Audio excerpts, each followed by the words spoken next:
MP DElEd वाले सभी students का अब जो हिंदी भाषा शिक्षण का पेपर होने जा रहा है 19 जून को। यहाँ पर आपको हिंदी भाषा का जो हिंदी विषय का पेपर है वो पूरा पेपर और उसका सॉल्यूशन मेरे द्वारा यहाँ पर बताया जा रहा है। 70 नंबर का प्यारे बच्चों आपकी परीक्षा में ये पेपर आएगा और आप सभी स्टूडेंट्स से मेरा बस इतना कहना होता है कि जो क्वेश्चन मैं बता रहा हूँ इन्हें आप याद कर लीजिएगा, क्योंकि ये आपकी परीक्षा में आएंगे और ऐसे प्रश्न बता रहा हूँ जो परीक्षा में 100% छपेंगे। जो स्टूडेंट्स हमारे साथ नए जुड़े हैं माय डियर फ्रेंड्स, चैनल को सब्सक्राइब आप ज़रूर करके रखें। आपके लिए प्रयास और मेहनत जो कि हम लगातार आपके लिए कर रहे हैं और आगे भी आपके लिए प्रयास और मेहनत करेंगे, ये मेरा आपसे वादा है। तो बिल्कुल आप सभी स्टूडेंट्स पूरा पेपर ध्यान से देखें और अच्छे से इन प्रश्नों को याद करें, क्योंकि ये जो प्रश्न आपको बताए जा रहे हैं ये प्रश्न आपको परीक्षा में दिए जाएंगे और आपसे पूछे जाएंगे।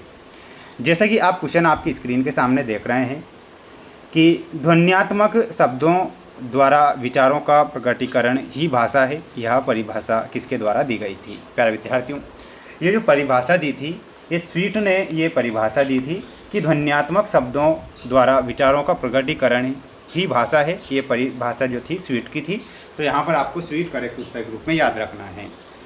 अगला क्वेश्चन आएगा कि श्रवणीय सामग्री सुनकर उसका अर्थ ग्रहण कराना संबंधित है, तो ये किससे संबंधित होता है? सुनना कौशल से ये संबंधित होता है, तो इसमें आपको लिखना रहेगा सुनना कौशल।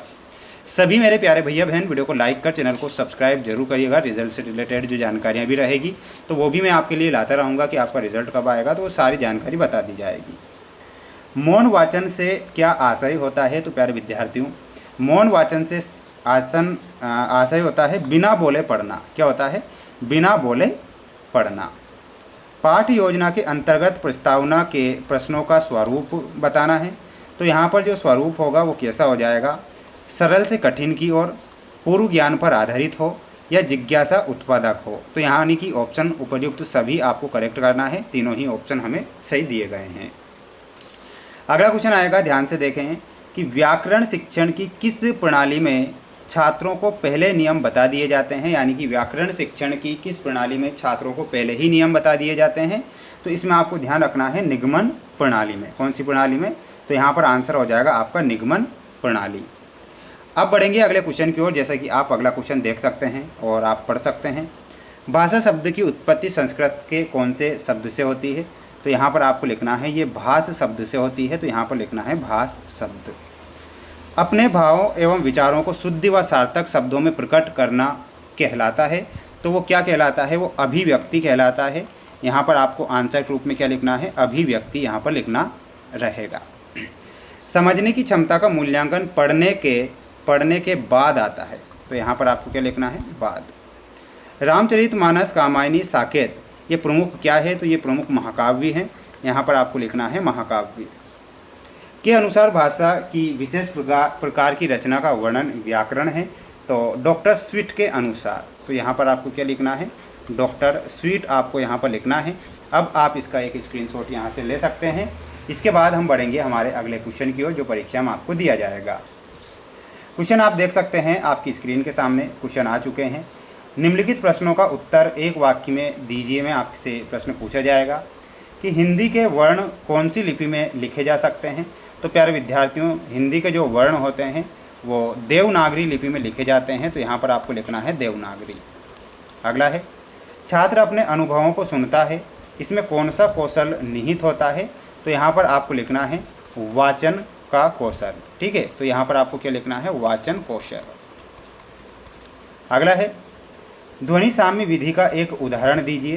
तो ध्वनि साम्य विधि का जो उदाहरण होता है तो इसमें आपको लिखना है कल चल पल, कल चल पल। ठीक है, भाषा शिक्षण में दैनिक पाठ योजना को किस नाम से जाना जाता है? तो उसे इकाई योजना के नाम से जाना जाता है, तो यहाँ पर आप इकाई योजना लिख सकते हैं। ठीक है, इकाई योजना। व्याकरण शब्दानुशासन है, यह वक्तव्य किसका है? तो ये जो वक्तव्य दिया था ये किसने दिया था? तो यहाँ पर आप क्या लिख कर आएंगे? आचार्य किशोरीदास वाजपेयी। क्या लिखना है? आचार्य किशोरीदास वाजपेयी के द्वारा ये दिया गया था, तो ये आप यहाँ पर करेक्ट करेंगे। ठीक है, तो इसका आप यहाँ पर एक स्क्रीनशॉट ले सकते हैं और याद इन क्वेश्चन को कर सकते हैं। अब अगला क्वेश्चन देखिएगा। अगला क्वेश्चन आपकी स्क्रीन के सामने है। जैसा कि 4 से लेके तो 9 तक के मैं आंसर बताऊंगा, बिल्कुल आप आंसर ध्यान से देख लीजिएगा। देखिएगा आंसर आ चुका है। जैसे कि प्रादेशिक भाषा किसे कहते हैं, तो प्रादेशिक भाषा में आपको लिखना है किसी क्षेत्र विशेष या प्रदेश में बोली जाने वाली भाषा को प्रादेशिक भाषा कहते हैं। जब कोई भाषा एक विस्तृत भौगोलिक क्षेत्र में जन सामान्य के संवाद का माध्यम बन जाती है तो उसे उस प्रदेश की प्रादेशिक भाषा कहा जाता है। तो ये प्रादेशिक भाषा में लिख कर आना है, क्योंकि 2 नंबर में ये आपका प्रश्न आएगा। अगला क्वेश्चन आएगा कि संवाद या वार्तालाप से क्या आशय है, तो लिखना है 2 या 2 से अधिक व्यक्तियों के बीच होने वाले मौखिक विचारों के आदान प्रदान को संवाद या वार्तालाप कहते हैं। यह सामाजिक संपर्क का सबसे सुलभ माध्यम है जिसके द्वारा लोग अपनी भावनाओं और विचारों को साझा करते हैं। तो इतना आपको यहाँ पर लिख कर आना है संवाद या वार्तालाप में। स्क्रीनशॉट लेते चलिएगा, है ना।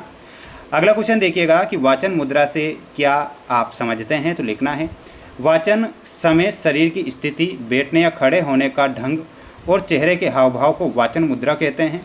सही वाचन मुद्रा एकाग्रता बढ़ाने और प्रभावपूर्ण प्रस्तुति के लिए आवश्यक होती है। तो इतना आप यहाँ पर करेक्ट कर दीजिएगा, ठीक है। जो बच्चे हमारे साथ नए हैं, मेरे सभी प्यारे भैया बहन, वीडियो को लाइक जरूर करें और चैनल पर नए हैं तो सब्सक्राइब जरूर करना है। गद्य शिक्षण के कोई 2 उद्देश्य लिखिए, तो इसमें पहला उद्देश्य लिखना है छात्रों के शब्द भंडार में वृद्धि करना, छात्रों में अर्थ ग्रहण करने और तार्किक चिंतन की शक्ति का विकास करना। अगला क्वेश्चन था आपका कि उच्च प्राथमिक स्तर, देखिएगा उच्च प्राथमिक स्तर पर व्याकरण शिक्षण के सामान्य उद्देश्य बताइए। तो उद्देश्य क्या होंगे? छात्रों को भाषा के शुद्ध स्वरूप का ज्ञान कराना, भाषा के नियमों और विराम चिन्हों के सही प्रयोग की समझ विकसित करना है। तो ये आपको दूसरा पॉइंट लिखना है। 9वां क्वेश्चन आपको दिया गया था कि आकलन का क्या अर्थ होता है। तो आकलन का अर्थ है विद्यार्थियों के सीखने की प्रक्रिया की निरंतर निगरानी करना। इसके माध्यम से यह पता लगाया जाता है कि शिक्षण के उद्देश्यों को किस सीमा तक प्राप्त किया गया है और सीखने में कहाँ सुधार की आवश्यकता है। तो इतना आप यहाँ पर करेक्ट करेंगे, इसका स्क्रीनशॉट ले लीजिएगा। तो ये कुछ क्वेश्चन थे जो मैंने आपको बताए हैं। इसके बाद जो आप स्क्रीन के सामने ये प्रश्न देख रहे हैं, इनके आंसर माय डियर फ्रेंड्स मैं बहुत जल्द लेकर आऊँगा। तो सभी स्टूडेंट्स वीडियो को लाइक कर, चैनल को सब्सक्राइब जरूर करके रखें और सभी अच्छे से पढ़ें, जिससे कि आप अपने अगले जो पेपर होगा आपका ये, इसमें अच्छे नंबर प्राप्त कर सके, ठीक है। तो चैनल को सब्सक्राइब जरूर करना है। मिलते हैं नेक्स्ट वीडियो में।